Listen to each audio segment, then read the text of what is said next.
A story can be like a lighthouse in the fog of learning a new language, offering a point of light to guide us. Today's narrative is one of those lighthouses, an immersive opportunity to illuminate your understanding of English as we navigate a journey of resilience and hope. All of us, at some point, face the great storm.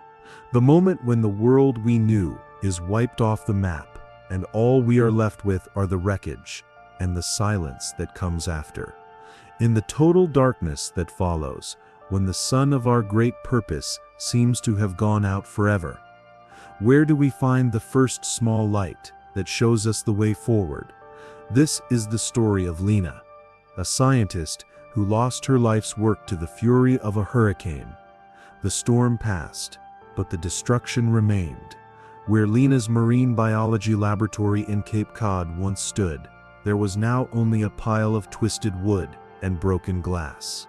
Precision equipment, which had once been extensions of her hands and mind, was now just scrap metal rusting under the gray sky.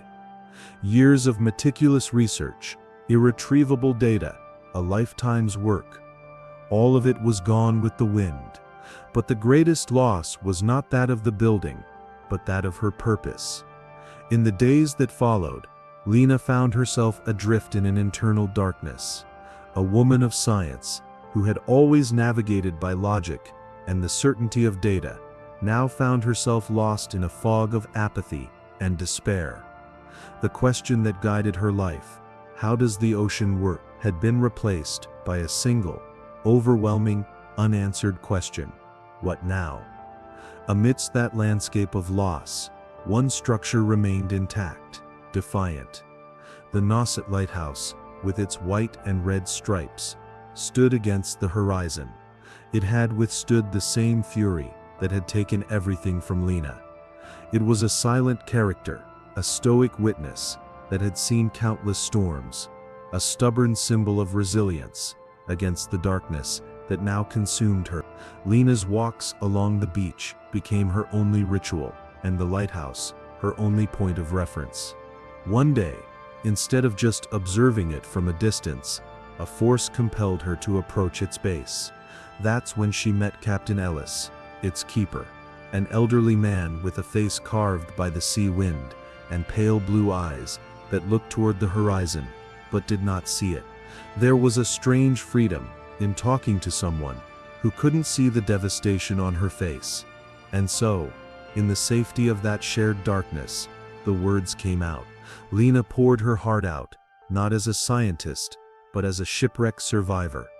She spoke of the loss of her work, of her purpose, and of how the future, which was once a clear map, was now just an impenetrable darkness. Ellis listened in silence until she finished. Then, he shared his own secret for navigating the dark. "I don't see the waves, my young lady," he said, his voice calm, "but I feel the salt spray on the porch at 6 in the morning. I don't see the sun, but I feel its warmth on the east window at 7. I don't see my world, but I know it through my rituals. It's the small, repeated acts of each day that give structure and light to my life." Ellis then shared the main lesson, his voice as steady as the lighthouse beam. "When you can't see the horizon, my young lady, there's no use looking for the sun. The darkness is too vast.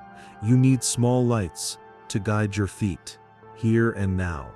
Small rituals are the lights that guide us in the dark." He then gave her a reconstruction plan that, to a scientist's mind, seemed almost childish in its simplicity. "Each day," he said, "you will do 3 things.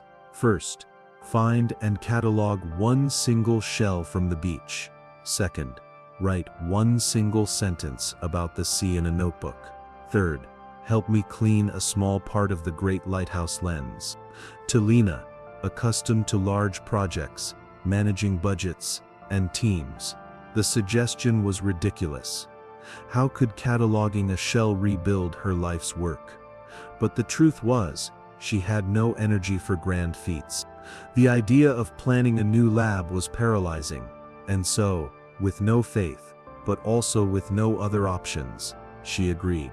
She would try to light those small, and to her, insignificant light. On the first day, she felt ridiculous, but, for lack of anything better to do, she completed the first task. She picked up a single shell from the beach, and, with her old scientist's habits, she analyzed, measured, and cataloged it in a notebook. It was the first purposeful action she had taken since the storm. And so, one day at a time, the small lights began to connect. The collection of cataloged shells started to grow on a shelf, forming a mosaic of shapes and colors. The notebook filled with sentences, becoming a poetic and scientific diary of the ocean. And with each visit to the lighthouse, the great glass lens shone a little brighter. The small acts were creating a rhythm, a gentle structure, in her previously empty days. It was one afternoon, while organizing the shells, that now formed a significant collection, that the epiphany hit her. The scientist within her awoke from its dormancy. Those shells weren't just objects, they were data. They were the silent proof of the resilience of local marine life after the fury of the storm. She realized, with a clarity that left her breathless, that she didn't need a building to be a scientist. The science wasn't in the walls of the lab. It was in her mind, in her method, in her curiosity. The final scene of her recovery is not in a new, shiny laboratory, but in the small living room of her house, now transformed into a functional, makeshift research center. The shelves are filled with shells, and Lena is in front of her laptop, writing a new research proposal, born not from millions in funding, but from her small, daily rituals. She didn't rebuild what she lost. She built something new, and perhaps more significant, from the wreckage. Lena's journey, the scientist who found her laboratory in the wreckage of a storm, teaches us a profound truth about resilience. The great storms of life can, indeed, take our structures and our plans, but reconstruction is not a single, heroic act of strength. It is the silent, persistent act of lighting one small light each day, until, together, those small lights are enough to dispel the darkness and show us the way forward. Her story invites us to look at our own darkness, at our losses and new beginnings, and to ask ourselves, what is our one single shell? What is the small ritual, the single, simple, purposeful action that we can start today to illuminate our own path?